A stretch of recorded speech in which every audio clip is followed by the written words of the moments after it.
김병주의 단맛 쓴맛. 오늘은 윤석열 대통령 탄핵소추에 대한 헌법재판소의 최종 판결을 앞두고 우리 재판관들이 어떤 결정을 하는 것이 가장 바람직한지 제 소견을 말씀드리겠습니다. 자, 국론이 탄핵 찬성과 반대로 양분되어 있고 또 법리적인 해석도 논란이 심하기 때문에 어떤 판결을 내놓더라도 후유증이 만만치가 않을 겁니다. 이럴 때는 오로지 국가와 국민을 위한 것이 무엇인지만 생각하고 선택하는 것이 정답이 아닌가 싶습니다. 자, 지금 현재 대한민국의 명운을 좌우할 변수는 두 가지입니다. 하나는 국론 분열이고 또 하나는 정치적 불확실성입니다. 국론은 이미 탄핵 찬성과 반대로 극도로 분열되어 있습니다. 이런 상황에서 탄핵 인용이든 기각이든 어느 한쪽을 선택하게 되면은 반대 진영에 있는 국민들의 저항이 클 수밖에 없습니다. 자, 특히 탄핵을 반대하고 있는 사람들은 역사 강사 전한길 씨의 입을 통해서 만약에 탄핵이 되면은 폭동이 일어날 것이다 라고 공언하고 있는 상황입니다. 이런 가운데에도 만약에 실제 탄핵이 인용이 된다 그러면은 또 한 가지 문제가 더 발생합니다. 그게 바로 정치적 불확실성입니다. 이유는 민주당 이재명 대표의 사법 리스크 때문입니다. 자, 실제 탄핵이 인용이 되어서 조기 대선이 치러진다고 가정을 해봅시다.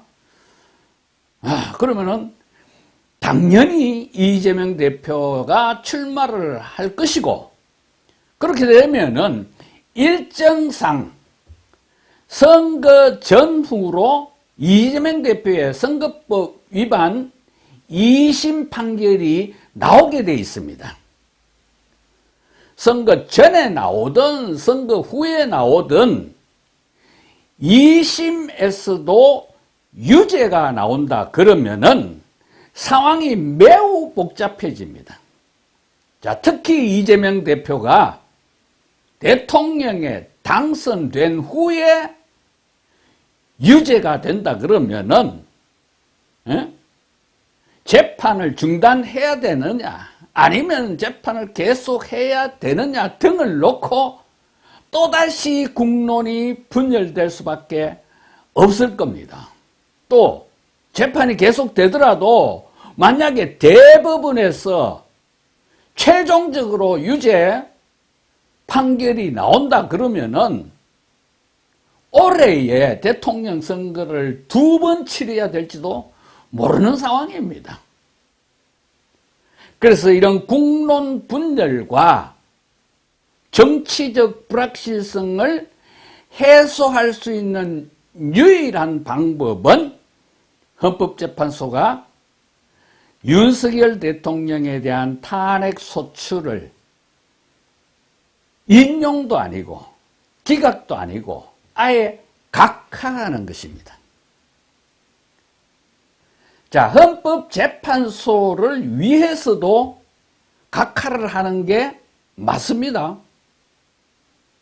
이미 지금 수사와 재판 과정에서의 문제점이 많다는 게 드러났음에도 불구하고 헌법재판소가 탄핵을 인용했는데, 그런데 법원에서는 또 윤석열 대통령의 내란 혐의에 대해 무죄가 나온다 그러면 또 어떻게 되겠습니까? 네? 헌법재판소는 검찰의 수사 자료를 증거로 채택해서 탄핵 인용을 했는데 같은 검찰의 수사 자료를 가지고 법원에서는 무죄다라고 한다 그러면은 헌법재판소의 꼴이 뭐가 되겠습니까? 그래서 답은 각하다라는 게 제 생각입니다. 자, 각하를 하게 되면은 1급3득의 효과를 얻을 수가 있습니다. 자, 먼저 윤석열 대통령의 임기 단축을 전제로 개헌을 할 수가 있습니다. 자, 이거는 윤석열 대통령도 헌재의 마지막 변론에서 그 의지를 피력한 바가 있잖아요. 두 번째는 이재명 대표의 사법 리스크로 생긴 정치적 불확실성이 어느 정도는 해소가 됩니다. 그리고 마지막으로 이 분열된 국론도 미래지향적인 희망 때문에 봉합이 가능해집니다. 이것이 바로 국가와 국민을 위한 길이라는 걸 우리 재판관님들이 유념해서 마지막 판결에 임해 주십사 하는 게 제 바람입니다. 여러분 생각은 어떻습니까? 오늘 여기까지 하겠습니다. 고맙습니다.